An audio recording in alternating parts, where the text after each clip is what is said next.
Hai pelajar, saya Cikgu Kartik, Guru Pengajian Perniagaan Pusat Tingkatan 6 SMK Tinggi Setapak, Kuala Lumpur.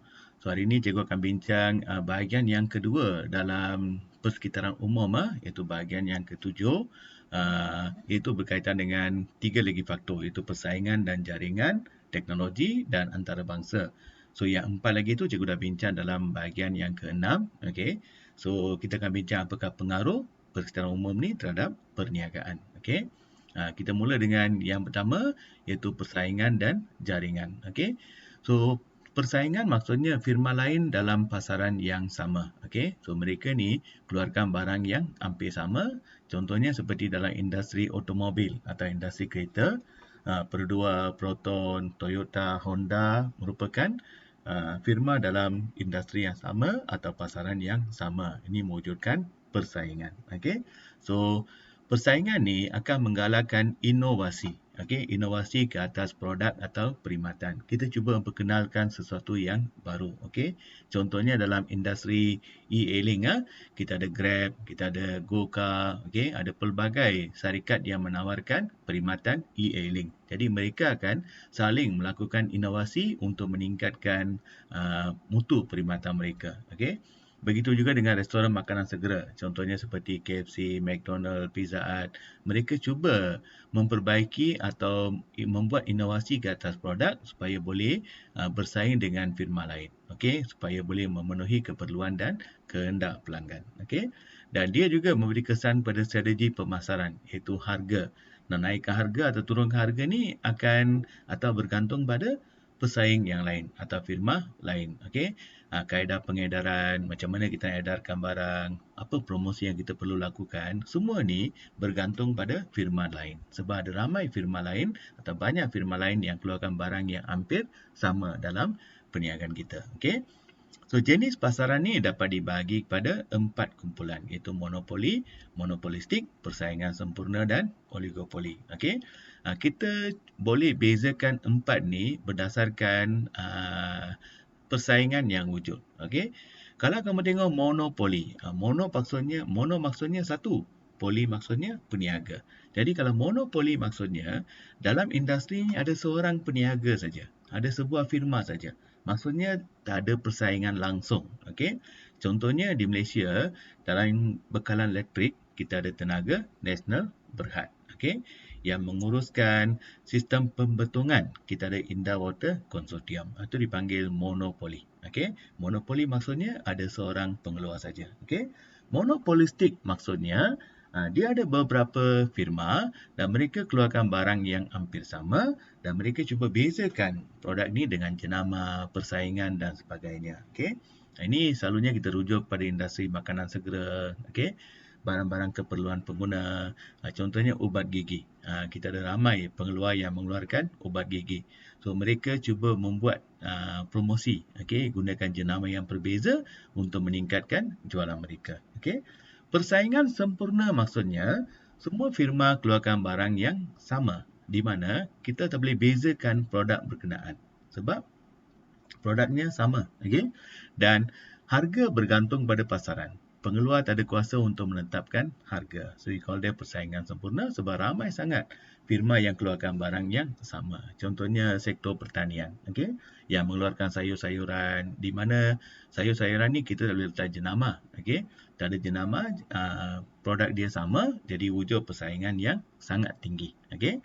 Oligopoli ini rujuk pada beberapa firma dan mereka saling bergantung antara satu sama lain. Okey, contohnya seperti kita boleh bagi contoh perniagaan telekomunikasi di Malaysia, okey, di mana kita ada beberapa firma utama seperti Maxis, Celcom ni, mereka saling bergantung antara satu sama lain. Okey, contohnya jika firma A dia menaikkan harga, jadi pelanggan dari firma B, C, D dan E akan firma A ni kalau dia naikkan harga, pelanggan firma A akan lari ke firma lain. Okey, kalau firma A turunkan harga, pelanggan dari firma B, C, D akan pergi ke firma A. Jadi semua terpaksa turunkan harga. Jadi mereka ni saling bergantung antara satu sama lain. So we call that oligopoly. Okay.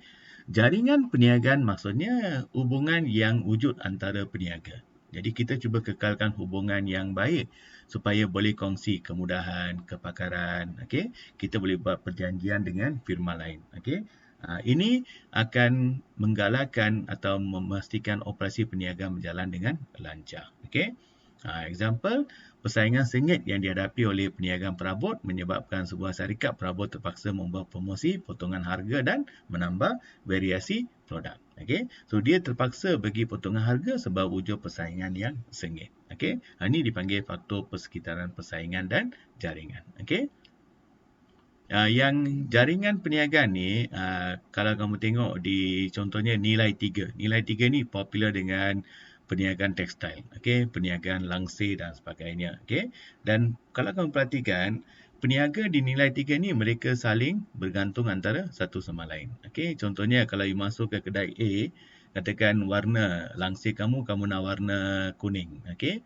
You tanya peniaga, dia tak ada, dia akan buat apa? Dia akan cuba dapatkan daripada peniaga di sebelah. Itu hubungan baik. Jadi mereka ni saling bantu antara satu sama lain. Okey, begitu juga dengan pengangkutan. Jadi bila lori mengantar kain langsir ke nilai 3, dia boleh hantar untuk beberapa peniaga serentak.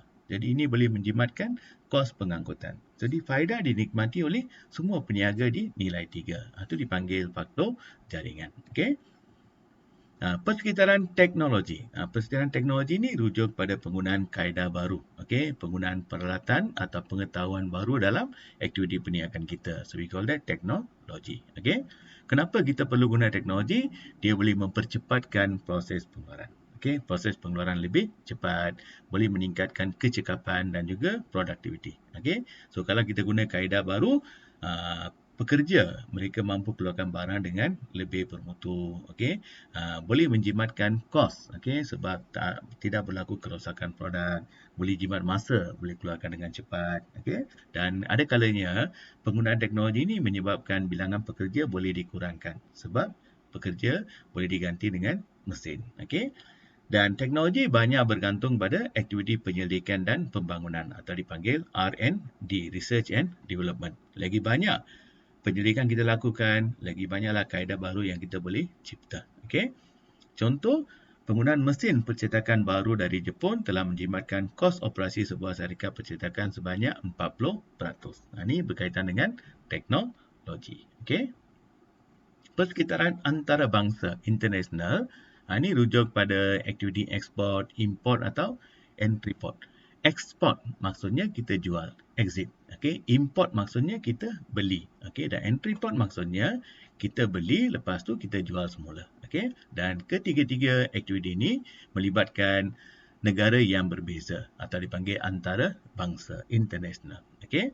Dan persekitaran antarabangsa ni dia banyak terdedah pada dasar perlindungan. Okey, bukan senang ya kita nak jual barang di negara lain sebab negara lain mungkin kenakan tarif. Tarif maksudnya cukai. Okey, mungkin dia kenakan sekatan seperti cukai.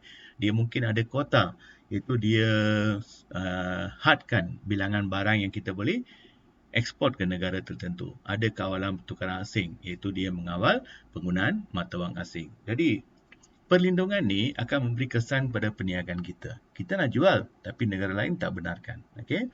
Perubahan kadar pertukaran asing, contohnya dolar US meningkat, okey. Nilai yen Jepun menurun. Ini memberi kesan pada perniagaan kita. Kalau kita ni syarikat yang banyak bergantung pada bahan mentah dari luar negara. So kenaikan dolar Amerika akan memberi kesan pada kos bahan mentah kita. Okey. Boleh wujudkan persaingan sengit. Okey, kalau negara kita benarkan barang asing masuk ke negara kita, persaingan semakin sengit. Contohnya industri basikal di Malaysia, mereka menghadapi persaingan sengit daripada basikal import. Okey. At the same time, dia juga boleh menyebabkan pasaran kita lebih luas. Kalau kita bergantung pada negara kita saja, bilangan penduduk negara kita terhad. Kita ada lebih kurang 31 juta orang saja. Kalau kita berjaya ekspor ke negara lain seperti Indonesia di mana penduduk ramai kan, okey.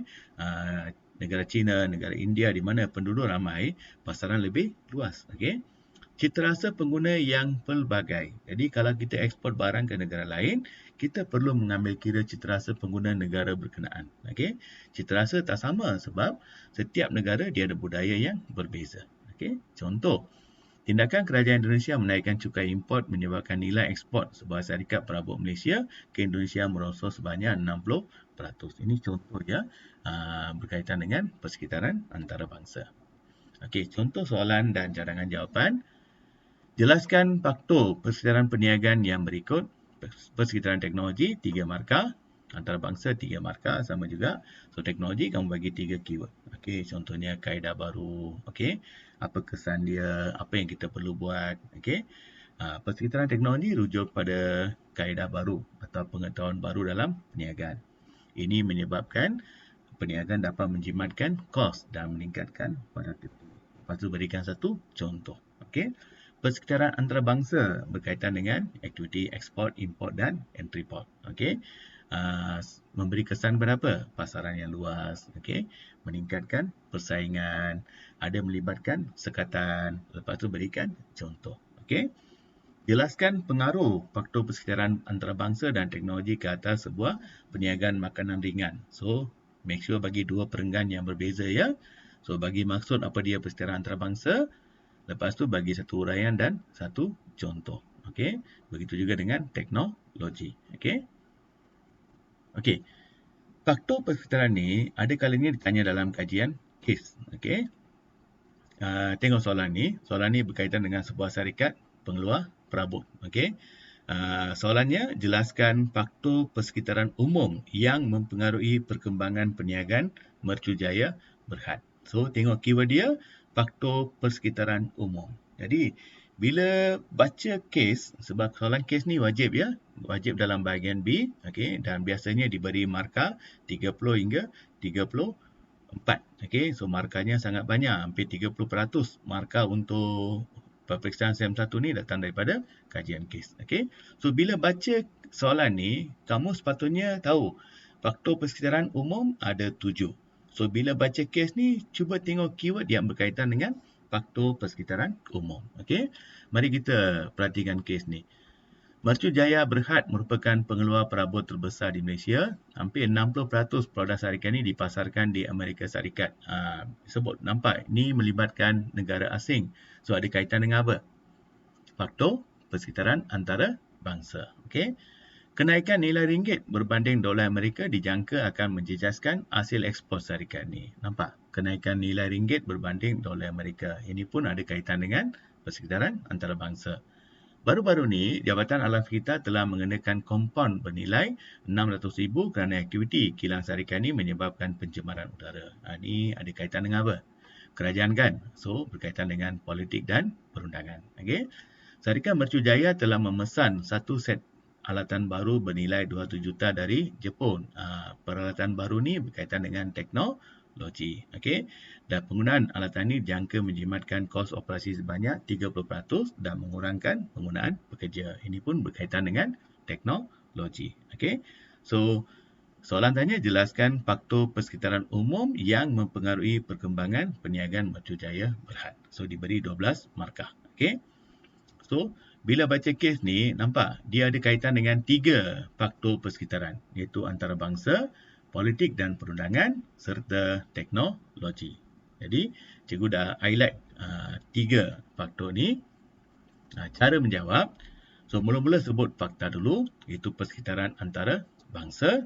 Bagi definisi, ia merujuk pada aktiviti ekspor, import dan entry port yang dijalankan oleh sesebuah syarikat.